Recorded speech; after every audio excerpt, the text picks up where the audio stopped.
Hi everybody, my name is Tom Stewart. Welcome to Line of the Week number 220, Motif Development using Melodic Rhythms. It's time again to take a rhythm, add notes to it, and then improvise with it over tunes. This form of improvisation is called motif development. This week's line is an example of 8 measures of a slow waltz. The main ideas are, first, tension resolution at the point of chord change, and second, rhythmic displacement. The other motif development tools used are melodic variation and extension. Rhythmic displacement refers to starting a motif on a different beat. Melodic variation refers to changing the notes to fit the harmony while retaining the rhythm. Extension refers to adding material before and or after a motif or a motif fragment. Before I get to the line of the week, and so we're all on the same page, here are the chords to the progression. The chords are A minor 7 flat 5, D 7, G minor for 2 measures, C minor 7, F7 sus 4, B flat major 7 for 2 measures. Here are the chord scales I'm using for this week's line. The chord scales are important because they contain chord tones and agreeable tensions. I use the notes from this chord sound to form shapes on the fretboard.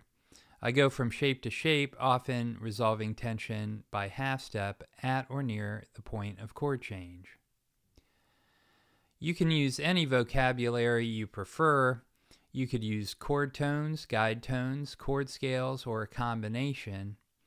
The chord scales are C melodic minor, E flat melodic minor, G melodic minor, B flat major, F pentatonic. Here's a melodic rhythm I'm using this week. You can try it in your own music regardless of style.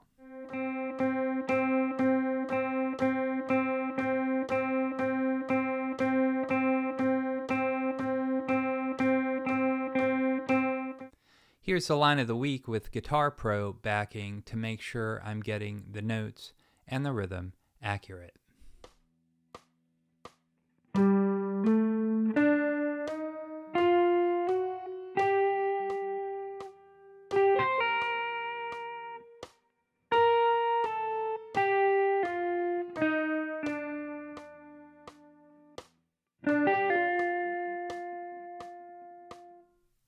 Let's look specifically at the line of the week.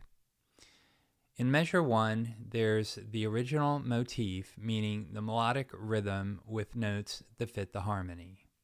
In measure 2, there's a melodic variation of the original motif. In measure 3, there's a dotted half-note extension.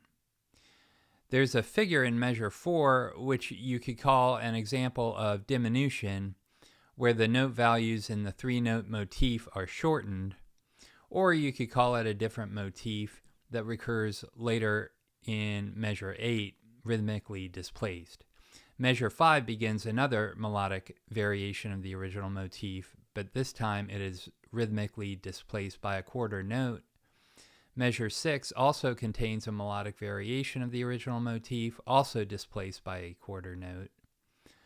Measure 8 contains another triplet figure similar to the one in measure 4.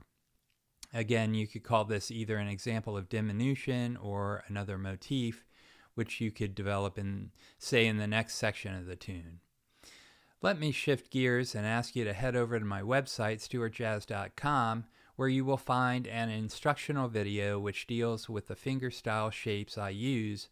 All major, pentatonic, melodic minor, and diminished shapes are included in the video and associated PDF files.